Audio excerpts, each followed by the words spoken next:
Bom dia, boa tarde e boa noite. Sejam muito bem-vindos ao Biologia com o Professor Tutu. O tema de hoje é poluição atmosférica e saúde humana.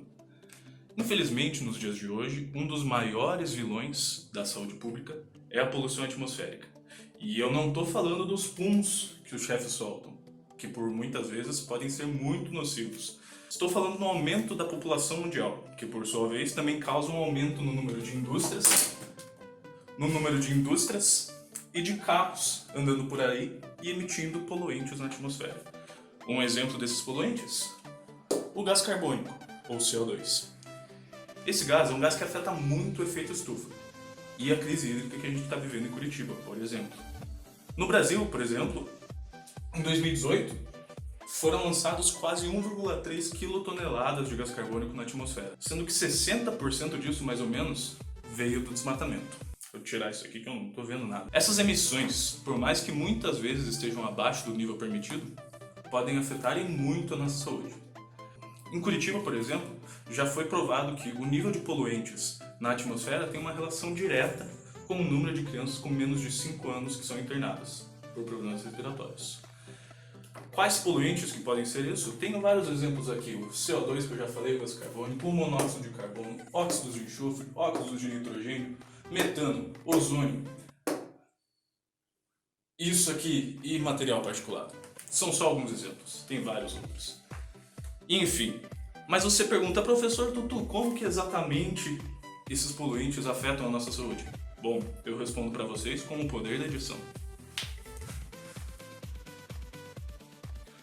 Bom, voltei aqui da minha pesquisa, agora eu posso mostrar para vocês como exatamente essas partículas influenciam na nossa saúde. Vamos tomar o exemplo do material particulado, ou MP. Esse tipo de poluição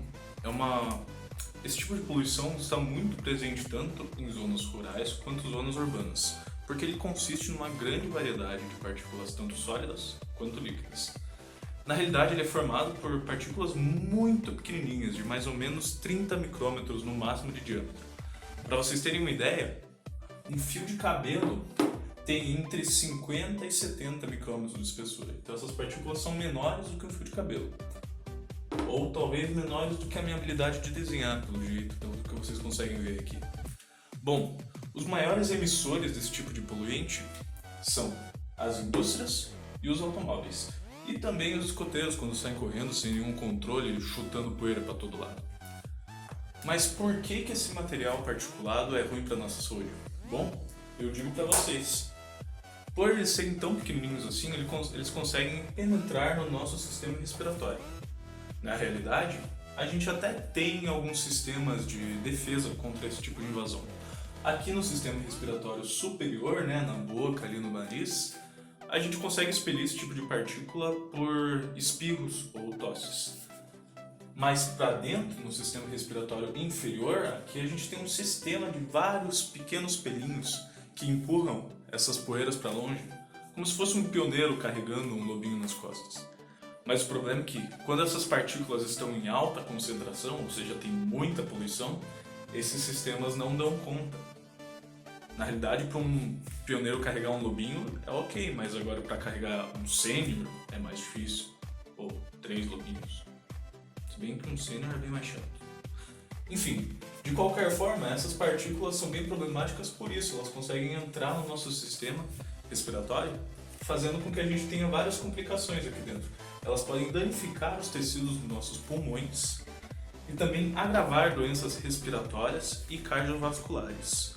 Por isso, quem mais sofre com esse tipo de poluição, na realidade, são os portadores de doenças como bronquite, asma, doenças crônicas respiratórias e doenças crônicas cardiovasculares.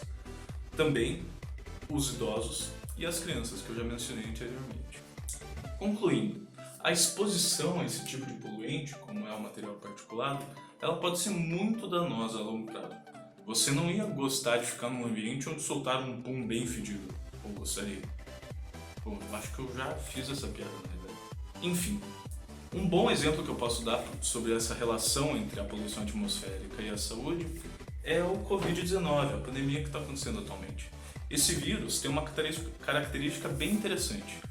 Só 1% a mais na concentração do material particulado de um lugar pode aumentar em 15% o índice de letalidade do vírus. Em contrapartida, o isolamento social vem se provando uma boa maneira de se combater as emissões, com o nível de poluentes atmosféricos sendo bem reduzido nos lugares com maior isolamento social. Então, se a gente for analisar esses dados que eu acabei de falar para vocês, a gente pode ter uma noção do que é para fazer, de como a gente tem que começar a tratar o ar que a gente respira e cortar de vez as emissões atmosféricas. Obrigado, até a próxima!